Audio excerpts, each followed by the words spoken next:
Welcome to Factimized, the podcast where we uncover the forgotten stories, hidden civilizations, and unbelievable truths buried in history. If you love deep dives into ancient mysteries, make sure to subscribe, like, and share. It helps us keep bringing you world-class research. Today we're exploring the real history of Petra, the legendary city carved from rose-red stone. You've seen it in Indiana Jones and the Last Crusade, but the true story is far older, deeper, and more astonishing. Absolutely. Petra wasn't just a movie backdrop. It was a powerful Nabataean capital, a trading superhub, and an engineering masterpiece built more than 2,000 years before Hollywood discovered it. Let's break down the archaeology, the hidden water systems, the forgotten queens, and the mysteries researchers are still uncovering today. So let's start with the basics. When did the Nabataeans actually found Petra? Archaeological evidence shows that the Nabataeans, who were originally nomadic Arab tribes, began settling in the Petra region around 300 BCE. However, most historians date the formal Nabataean kingdom from around 168 BCE. What's fascinating is how these former desert nomads transform into master traders, controlling vital incense and spice routes, connecting Arabia, Egypt, Syria, and the Mediterranean. So they essentially position themselves at a critical crossroads of ancient trade. Precisely. By the 1st century BCE, under King Aratus IV, who ruled from 9 BCE to 40 CE, the Nabataean kingdom reached its golden age. Their influence stretched from Damascus in the north to parts of Saudi Arabia in the south. Petra became their magnificent capital, a hub of commerce, culture, and remarkable architecture carved directly into the sandstone cliffs. And that went on until? Until 106 CE, when the Roman Emperor Trajan annexed the entire Nabataean kingdom. He incorporated it into the Roman Empire as the new province of Arabia Petraea. Interestingly, most archaeological evidence suggests this was largely a peaceful annexation, though some recent research has begun to question that narrative. How did a desert civilization build one of the most advanced water systems of the ancient world? This has got to be one of the most impressive engineering feats of the ancient world. It truly was remarkable. Imagine supporting 30,000 to 40,000 people in a region that receives only about 6 inches of rainfall per year.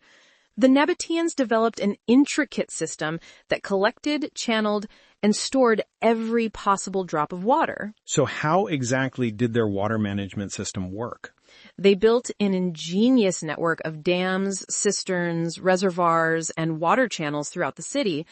Along the Seek, that narrow gorge leading into Petra, they constructed covered water channels on one side and clay pipes on the other. Those clay pipes had tapered ends, something modern engineers only figured out in the last 200 years. Wait, tapered pipes? What was the advantage of that? The tapered design created a pressure-tight seal and allowed for more efficient water flow. This meant they could maintain consistent water pressure throughout the city, even as elevation changed.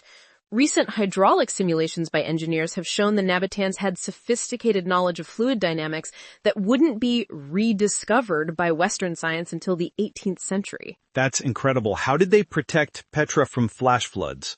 I mean, being in a valley surrounded by mountains seems pretty risky. They built an impressive diversion dam and a 300-foot tunnel to redirect floodwaters around the city center. The system included terraces, check dams, and settling basins to control water flow and purify drinking water. Engineering studies from the American Society of Civil Engineers have shown these systems were remarkably efficient and sustainable. So they weren't just collecting water, but actively managing the entire hydrological cycle. Exactly. And what's particularly fascinating is how they balanced immediate use water flowing through pipelines with long-term storage in massive cisterns. This allowed them to maintain consistent water supply throughout both wet and dry seasons. It wasn't just advanced, it was revolutionary urban planning. The Treasury is the most famous structure thanks to Indiana Jones, but what was its actual purpose? I'm guessing it wasn't actually filled with gold and booby traps. Despite its name, Al-Khazne, or the Treasury, wasn't a treasure vault at all. Archaeological evidence strongly suggests it was a royal mausoleum, likely built during the reign of King Aratus IV in the early 1st century CE. So where did the name Treasury come from? Local Bedouin legend held that bandits or a pharaoh hid treasure in the urn at the top of the facade. You can actually still see bullet holes where people shot at the urn, trying to break it open and release the supposed treasure inside. Classic treasure hunting mistake. And the architectural style, it's not what I'd expect from an Arabian civilization. That highlights the remarkable cultural exchange of the time. The treasury displays clear Hellenistic influences, with Corinthian columns, friezes, and figures from Greek mythology. Recent archaeological work reveals the facade features the goddess Isis at its center, surrounded by dancing Amazon warriors with axes, all symbols related to funerary practices and the afterlife. And there was a recent archaeological discovery there, right? Yes, in late 2024, archaeologists uncovered a previously unknown tomb beneath the treasury.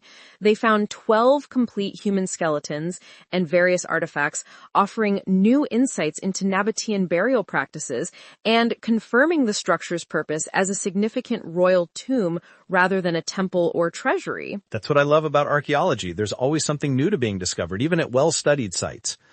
Speaking of discoveries, I've heard that Nabataean women held unusual power for ancient societies. What do we know about the queens of Petra? This is one of the most fascinating aspects of Nabataean society. Archaeological evidence, particularly inscriptions, coins, and legal documents, suggests Nabataean women enjoyed significantly more rights and authority than women in most contemporary ancient civilizations. What kind of evidence are we talking about? We have coins showing queens like Shakilat alongside kings, complete with their royal titles. Inscriptions reveal women could own property independently, including slaves, and conduct economic transactions without male permission. Some women even commissioned and built elaborate tombs for themselves and their female descendants, specifically following matrilineal lines. That seems remarkably progressive for 2,000 years ago. It was. And it may reflect the Nabataeans' religious beliefs. Their pantheon included powerful goddess figures like Artageddis, the fertility goddess, who held status equal to male deities like Zeus and Hadad. This religious framework might have provided cultural space for women's autonomy in ways other societies didn't allow. If all was going so well, why did Petra eventually decline? What caused its fall? It wasn't a single event, but rather a series of factors. After Roman annexation in 106 CE, trade routes gradually shifted. Maritime routes through the Red Sea became more economical than the overland routes through Petra. This slowly diminished the city's commercial importance. But it wasn't abandoned immediately, right? No, Petra remained inhabited, though less prosperous, throughout the Roman and early Byzantine periods. Then came two devastating earthquakes, one in 363 CE and another in 551 CE, that severely damaged the city's buildings and critical water systems. With trade already in decline and damage to infrastructure becoming increasingly difficult to repair, the population gradually dwindled. And then Petra disappears from world maps until a Swiss explorer shows up? Yes, Johann Ludwig Burckhardt in 1812. His story is remarkable. He was a Swiss explorer working for the British Association for Promoting the Discovery of the Interior Parts of Africa. His actual mission was to find the source of the Niger River, but he needed to master Arabic and learn about Arab culture first. So how did he end up discovering Petra? Burckhardt spent years learning Arabic and Islamic practices. He eventually adopted the identity of Sheikh Ibrahim ibn Abdallah and became so fluent in Arabic and knowledgeable about Islamic customs that he could pass as a Muslim pilgrim. In August 1812, while traveling through Jordan, he heard locals mention ruins in Wadi Musa. But the locals didn't want outsiders visiting the site, right? Exactly. So Burckhardt claimed he needed to make a sacrifice at the tomb of Aaron, Moses' brother, which was on a mountain near Petra. This religious pretext gave him just enough time to quickly explore and document the ancient city as he passed through. He maintained his disguise the entire time, taking careful notes that he would later publish in his journals. If you're enjoying this deep dive into real history, not Hollywood fiction, tap subscribe to support Factimized. It helps us grow and bring you more research-driven episodes. Now, let's do some myth-busting. What are the biggest misconceptions about Petra? Let's start with the Treasury.